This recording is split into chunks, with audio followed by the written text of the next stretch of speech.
ক্ষতিপূরণের অ্যাওয়ার্ডের কথা আপনি জিজ্ঞেস করেছেন। আমাদের কাছে যে হিসাবটা আছে সেখানে দেখানো আছে যে former deputy chairman of planning commission বাংলাদেশের তার একটা হিসাব অনুযায়ী 4,000 মিলিয়ন US ডলার, আর আরেকটা হিসাব বলা আছে 4.3 বিলিয়ন। আমরা আজকে আলোচনায় এই ফিগারটাই বলেছি। এটা একটা।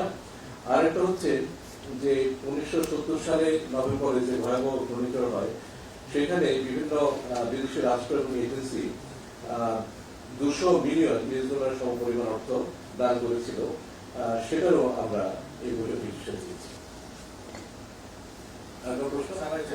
আমি কমার্সের ডিগ্রি সেন্টারে কাজ করি।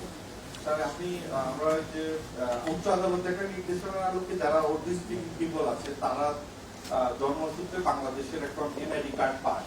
তো আপনি বললেন যে আটকে পড়া পাকিস্তানিদের ব্যাপারে আলাপ হয়েছে কিভাবে তাদেরকে।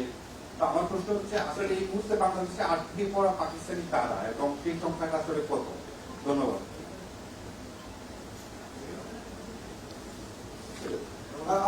আমি একটু আমি জানেন যে আমরা যে অ্যামাউন্টটা টেবিল করেছি আজকে সেটা তো 53 বছর আগের অ্যামাউন্ট।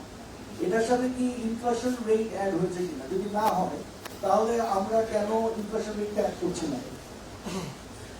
এখন যে প্রশ্নটা বলেন ইনফ্লেশন অ্যাড করা এবং কেন করছে না, এটা হচ্ছে আরো ডিটেলস আলোচনার বিষয়।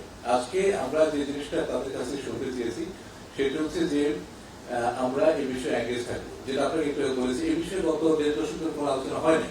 তো কাজে আমাদের লক্ষ্য ছিল এই জিনিসটা ফ্ল্যাগ করা, তাদের নজরে আনা, এবং আমাদের প্রত্যাশার সামনে যে সমস্ত এঙ্গেজমেন্ট হবে, যে সমস্ত বৈঠক হবে, সেগুলোতে আমরা এই বিষয়টা সুনির্দিষ্টভাবে আলোচনা করার একটা সুযোগ পাবো। এবং এইটা আমরা একটা শব্দ ব্যবহার করেছিলাম, অনেক সলিড ফাউন্ডেশন।